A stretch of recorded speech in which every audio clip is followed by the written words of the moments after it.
America, we have a choice. We can save our country and put Americans back to work. When you buy American-made products, hold your head high. You're making a difference. Here at Circle K Furniture, we believe this is our nation, united under God. And standing together, we are indivisible. Stand with us at Circle K. Buy American. Circle K for American-made furniture in every style, from country to contemporary. 플로리다 잭슨빌의 가구 체인점인 서클 K를 운영하고 있던 호세 란티구아 씨는 이 지역의 유명 인사였습니다. 그의 광고로 잭슨빌에서 TV를 보는 사람이라면 얼굴을 모르는 사람이 없을 정도였죠.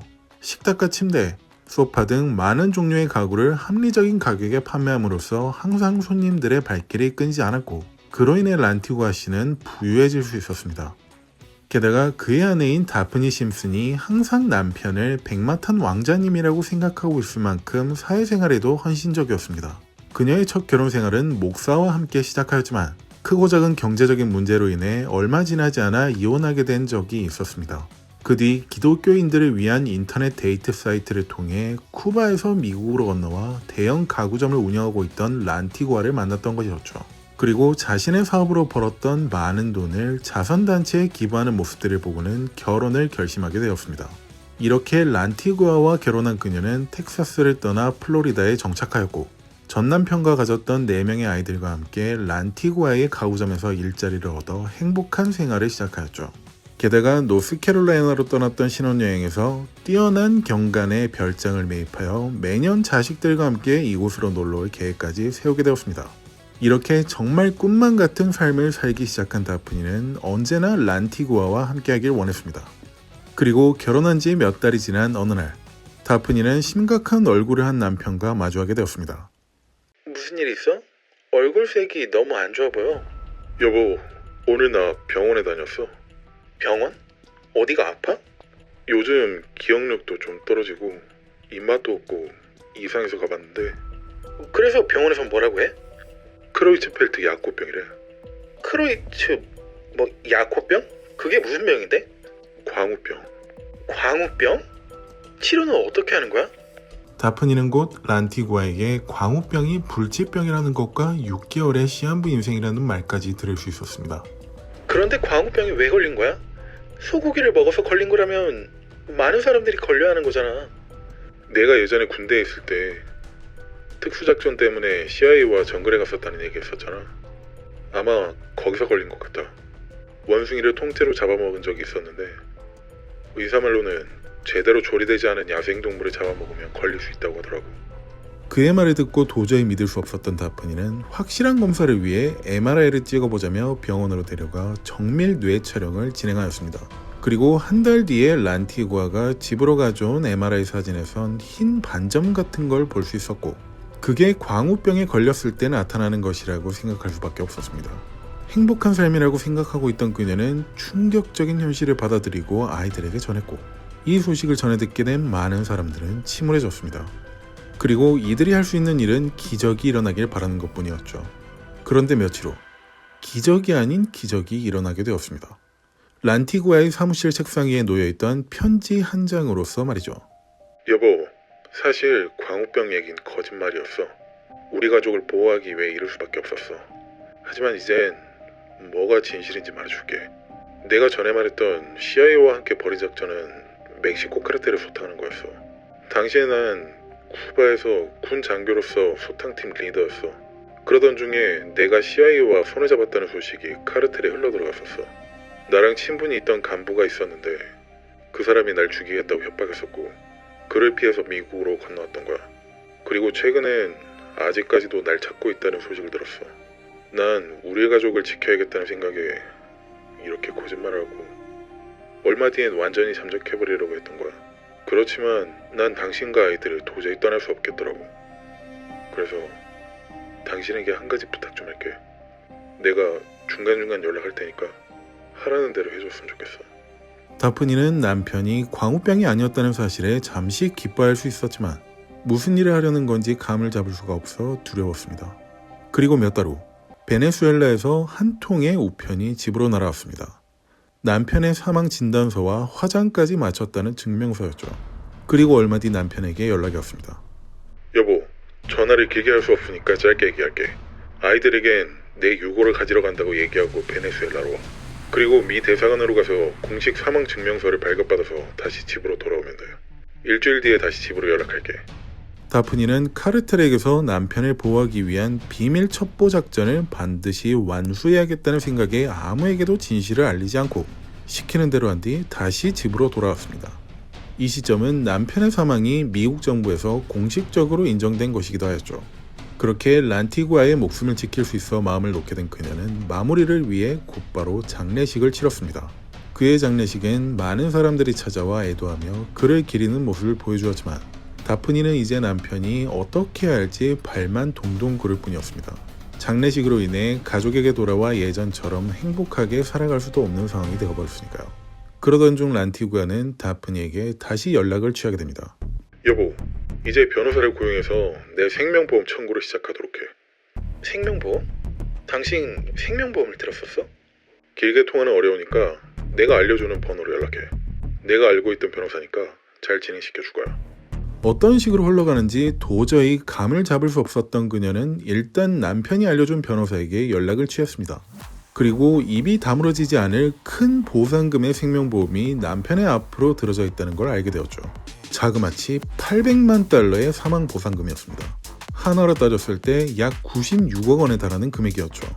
곧 변호사를 통해 사망보험금 청구가 진행되었고 얼마 후 다프니는 남편에게서 바하마로 오라는 연락을 받게 되었습니다. 그곳으로 간 그녀는 몇 달간 짧은 통화로만 소식을 들어왔던 남편을 드디어 만날 수가 있었습니다. 그리고 일주일이라는 행복한 시간을 함께 보낸 그녀는 다시 미국으로 돌아와 보험금 지급 청구에 온 힘을 쏟기 시작하였습니다. 마치 이 기간 동안 남편에게 세뇌라도 당한 것처럼 말이죠. 그리고 이때 란티구아의 사망보험금 지급 청구건이 보험조사관의 눈에 들어왔습니다. 베네수엘라 주재 미 대사관에서 발급받았다던 사망 확인서를 면밀히 검토하면서부터였습니다. 사망증명서의 발급기간이 어디서 듣지도 보지도 못했던 베네수엘라의 시골에 있는 작은 병원으로 확인되었기 때문이었습니다. 조사관들은 직접 베네수엘라로 건너가 그 의사를 마주하고는 이것저것 물어보았지만 란티구아가 사망한 것을 직접 확인했고 그래서 서명했을 뿐이라고 주장하였죠. 보험사기 같은 말도 안 되는 건 있을 수도 없다고 하였습니다. 하지만 뭔가 미묘한 의심을 풀 수 없었던 조사관들은 지역 경찰을 만나 란티구아가 사망하여 발견되었다던 곳을 직접 방문하였습니다. 그곳은 베네수엘라의 카라카스에서도 2시간이나 더 떨어진 곳으로 완전 깡시골이었습니다. 그런데 이곳에 도착하여 그가 사망하여 5일 동안 방치되었다는 건물을 직접 확인한 결과 그 의심은 어느 정도 확신으로 바꿀 수 있었습니다. 그 건물은 몇 년 동안 운영되지 않은 모텔이었기 때문이었죠. 게다가 시신이 발견되었다는 자리를 보았을 땐 완전한 확신을 가질 수가 있었습니다. 베네수엘라 카라카스의 연중 기온은 거의 27도에서 30도 정도로 고온다습한 곳으로 알려져 있죠. 그래서 만일 실제로 란티구아의 시신이 그곳에 5일 동안 있었다면 틀림없이 부패되어 몸에서 나온 체액으로 자국이 남아있었을 테고 냄새라도 남아있어야 할 텐데 그런 건 전혀 없었습니다. 조사관들은 이 확신을 뒷받침할 수 있는 근거를 얻기 위해 그의 시신을 화장시켰다는 화장터로 향했습니다. 처음 만난 화장터 관리자는 자신이 틀림없이 시신을 화장시켰다고 말했지만 그들은 믿지 않았고 며칠 동안 방문하여 계속해서 같은 질문을 던졌습니다. 그러자 그는 마침내 시신을 받은 적도 없고 화장시킨 적도 없다고 털어놓게 되었죠. 조사관들의 승리였습니다. 그때 아내분에게 건네준 뼈가루는 다른 사람들을 화장하고 남아있던 걸 쓸어서 담아줬던 거예요. 이제 사실대로 말씀드렸으니까 됐죠? 더 이상 좀 귀찮게 하지 마세요. 조사관들은 사망 확인서에 서명해 주었다던 그 병원 의사에게 다시 찾아가 이와 같은 사실을 전해주자 마침내 그도 모든 걸 털어놓게 되었습니다. 그래요, 맞아요. 난 이 사람들이 본 적도 들어본 적도 없어요. 그냥 어떤 여자가 와서 서명만 해주면 된다기에 돈을 받고 해줬을 뿐이라고요. 한편 잭슨빌에 있던 다프니는 언제 카르텔이 집으로 찾아오게 될지 두려운 마음에 밤잠을 설치고 있었습니다. 조사관들이 이와 같은 사실들을 발견한 걸 하나도 모른 채 말이죠.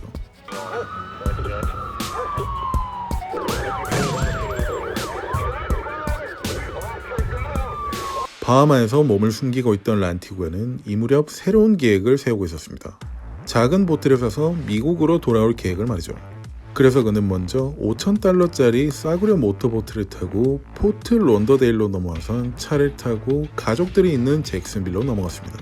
흰색 수염과 모자로 완전히 변장한 채 말이죠. 그리고 그곳에 있던 한 모텔에서 숙박을 한 다음날 아내를 만나 노스캐롤라이나에 있던 별장으로 향하게 되었습니다. 신혼여행을 가서 구매했던 바로 그 별장이었죠. 이곳으로 향했던 이유는 지하에 벙커가 있었기 때문이었습니다. 핵 공격에도 살아남을 수 있도록 50cm 두께의 철로 만들어진 그 벙커 안에는 몇 달 동안 버틸 수 있는 여러 가지 식량과 생활용품이 들어있었습니다. 그렇지만 언제까지나 이곳 안에서만 생활할 수는 없었기에 어둠의 경로를 통해 위조 운전 면허증을 만들어내게 되었죠. 약 일주일 정도 그 신분증으로 생활하는데 별 문제가 없었던 란티구아는 훨씬 대담해지기 시작하였습니다. 그 신분을 이용해 여권을 만들기로 한 것이었죠. 그래서 그는 여권 신청서에 어니스트 윌스라는 이름과 우편 배달부라는 직업을 적어놨습니다.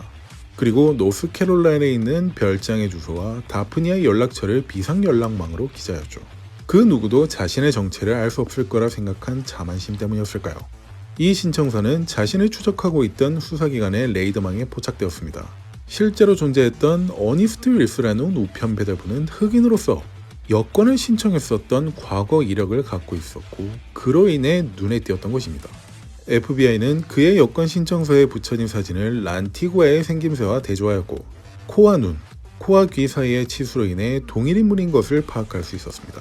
결국 그의 별장 근처에서 잠복하고 있던 수사관들은 차량을 타고 들어오던 란티구아를 체포할 수 있었습니다.